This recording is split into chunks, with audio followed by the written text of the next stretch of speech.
lived happily ever after.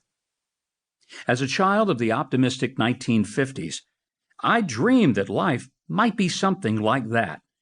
No matter what obstacles, dangers, and perils might come my way, in the end, I'd live happily ever after. I was a teenager in the late 1960s.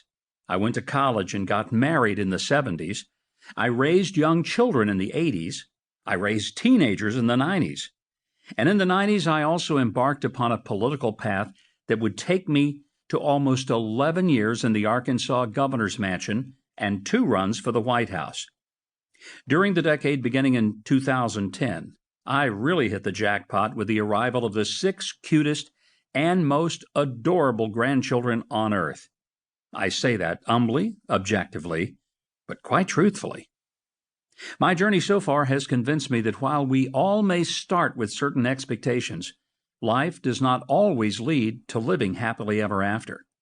Life can sometimes be hard, very hard. Not long ago, I came across a heartbreaking article about former NFL superstar Aaron Hernandez.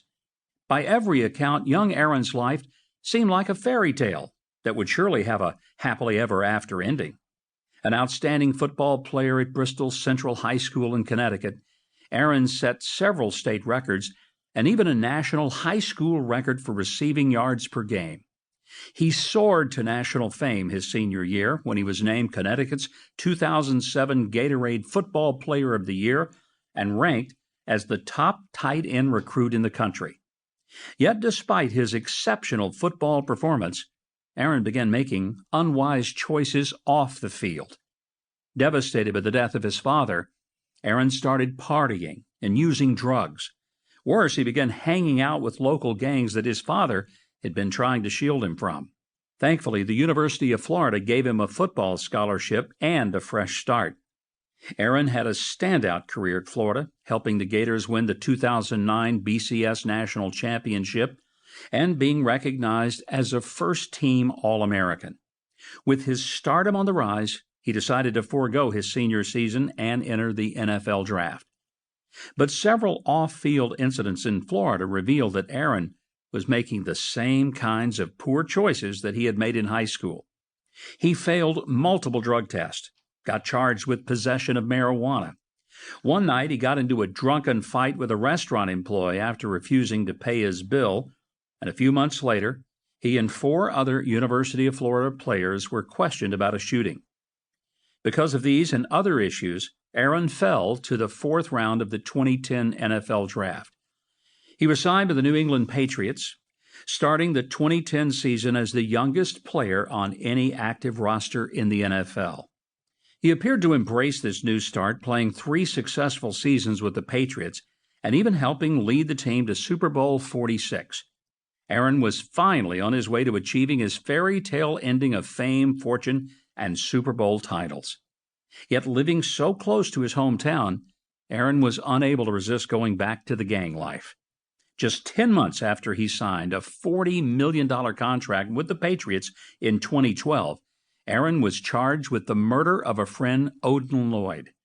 After Aaron's arrest, the Patriots released Hernandez from his contract. In 2015, Aaron Hernandez was convicted of first-degree murder and sentenced to life in prison without the possibility of parole. He was later accused in 2 other cases, one for double murder and attempted murder, and one for witness intimidation.